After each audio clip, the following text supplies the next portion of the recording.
क्या आपने कभी सोचा है कि सैकड़ों टन वजन वाली ट्रेन जो 100 से 130 किलोमीटर प्रति घंटे की रफ्तार से दौड़ रही होती है, आखिर कुछ ही मिनटों में सुरक्षित तरीके से कैसे रुक जाती है? क्या सिर्फ इंजन में लगे ब्रेक पूरे डिब्बों को रोक देते हैं, या इसके पीछे कोई बेहद खास तकनीक काम करती है? आज की इस वीडियो में हम आसान भाषा में समझेंगे कि ट्रेन का ब्रेक सिस्टम कैसे काम करता है, एयर ब्रेक क्या होता है, इमरजेंसी ब्रेक कैसे लगते हैं, और आखिर इतनी भारी ट्रेन को सुरक्षित तरीके से रोकना कैसे संभव होता है। तो चलिए शुरू करते हैं। दोस्तों, किसी भी ट्रेन में सिर्फ इंजन में ब्रेक नहीं होते, बल्कि हर एक कोच में अलग अलग ब्रेक लगे होते हैं। इन सभी ब्रेकों को एक साथ कंट्रोल करने के लिए एक विशेष सिस्टम का उपयोग किया जाता है, जिसे एयर ब्रेक सिस्टम कहा जाता है। इस सिस्टम में इंजन पर लगा एयर कंप्रेसर लगातार उच्च दाब वाली हवा तैयार करता है। यह हवा पूरी ट्रेन में पाइप के माध्यम से हर कोच तक पहुंचाई जाती है। हर डिब्बे में एक एयर रिजर्वायर और ब्रेक सिलेंडर लगा होता है, जो ब्रेक लगाने और छोड़ने का काम करता है। ट्रेन के एयर ब्रेक सिस्टम के मुख्य पार्ट्स हैं। एयर कंप्रेसर हवा का दबाव प्रेशर बनाता है। रिजर्वायर संपीड़ित हवा को स्टोर करता है। ब्रेक पाइप पूरी ट्रेन में हवा पहुंचाता है।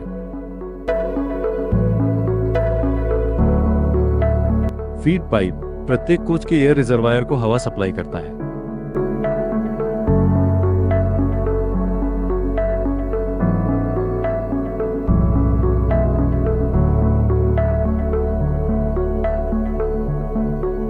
डिस्ट्रीब्यूटर वाल्व प्रेशर में बदलाव पहचानकर ब्रेक नियंत्रित करता है। ऑक्सिलियरी रिजर्वोयर ब्रेक लगाने के लिए हवा जमा रखता है। ब्रेक सिलेंडर हवा के दबाव को यांत्रिक बल में बदलता है। स्लैक एडजस्टर ब्रेक शू के घिसने पर सही क्लियरेंस बनाए रखता है। ब्रेक लीवर ब्रेक का बल दोनों पहियों तक पहुंचाता है। ब्रेक शू पहियों पर दबाव डालकर ट्रेन को रोकता है।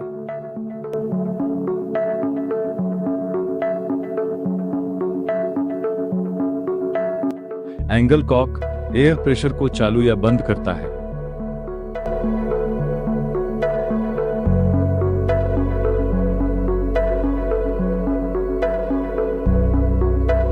डस्ट कलेक्टर धूल और जंग को फिल्टर करता है।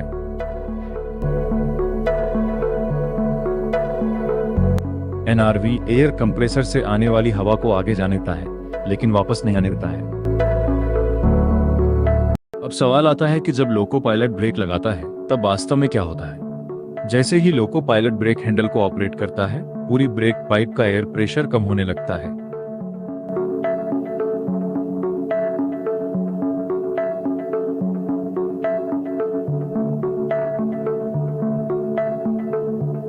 इस प्रेशर में कमी को हर डिब्बे का कंट्रोल वाल्व महसूस करता है। इसके बाद रिजर्वायर में जमा हवा ब्रेक सिलेंडर में चली जाती है।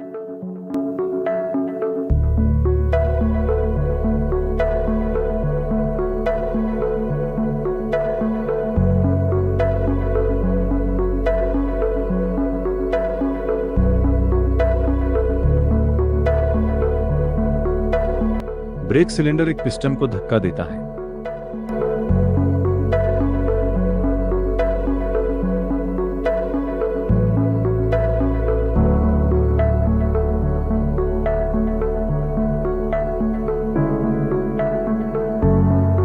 यह पिस्टन लीवर सिस्टम के माध्यम से ब्रेक शू या ब्रेक पैड को पहियों पर दबा देता है। पहियों और ब्रेक पैड के बीच घर्षण यानी फ्रिक्शन पैदा होता है।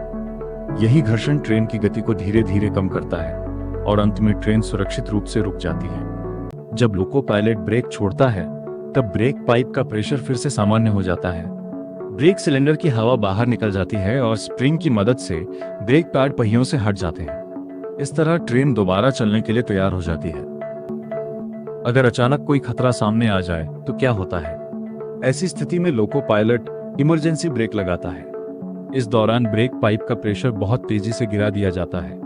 पूरा ब्रेक सिस्टम तुरंत सक्रिय हो जाता है और सभी डिब्बों के ब्रेक एक साथ पूरी ताकत से लग जाते हैं। यही कारण है कि इमरजेंसी में ट्रेन सामान्य ब्रेकिंग की तुलना में कहीं तेजी से रुक जाती है। हालांकि इतनी भारी ट्रेन होने के कारण इसे तुरंत रोकना संभव नहीं होता।